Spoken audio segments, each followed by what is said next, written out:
Do we really know Jesus? Are we really willing to stand by him? Or is it just a superficial acclaim? Hey there, everybody. My name is Joyce Omondi Waihiga. Welcome to CITAM Church Online.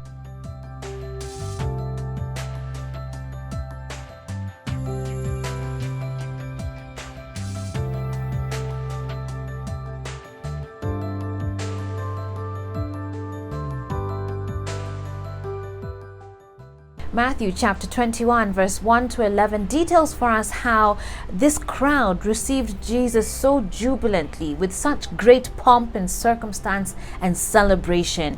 And allow me just to read verse 9 or from verse 8 of chapter 21. It says, "A very large crowd spread their cloaks on the road, while others cut branches from the trees and spread them on the road. The crowds that went ahead of him and those that followed shouted, 'Hosanna to the Son of David. Blessed is he who comes in the name of the Lord. Hosanna in the highest.' When Jesus entered Jerusalem, the whole city was stirred and asked, 'Who is this?' The crowds answered, 'This is Jesus, the prophet from Nazareth in Galilee.'"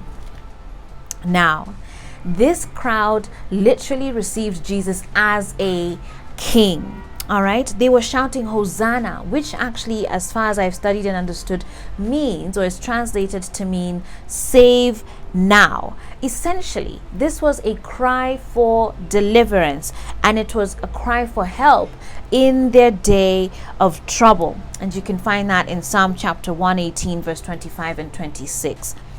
Now, just days later, these same people, at least many of them, were the ones who were actually crying out, "Away with him, crucify him."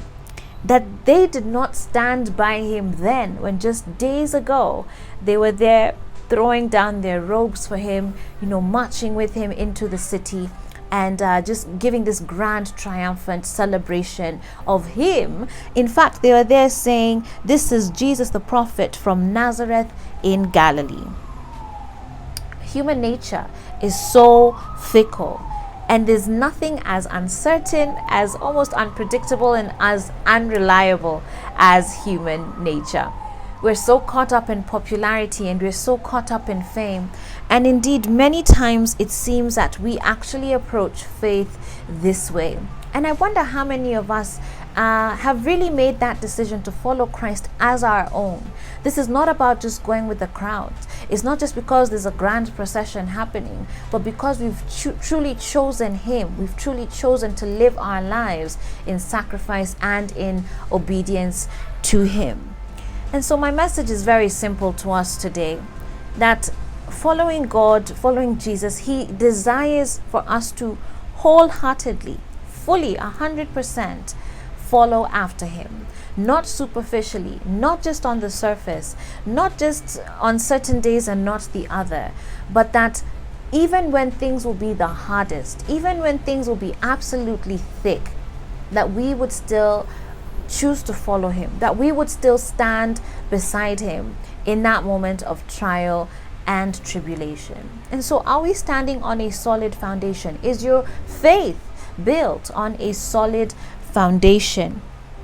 If not, we are sure to fail, because in just a few days we would be like these ones, the Jews who then were crying out, "Crucify him." How I pray that today we would assess ourselves and ask, am I superficially following Christ, or am I with him, whatever the cost? I'd love to hear what you think about this quick message. You can comment on our social media platforms at CITAM Church Online. Be sure as well to subscribe to our YouTube channel. And until next time, God bless you guys.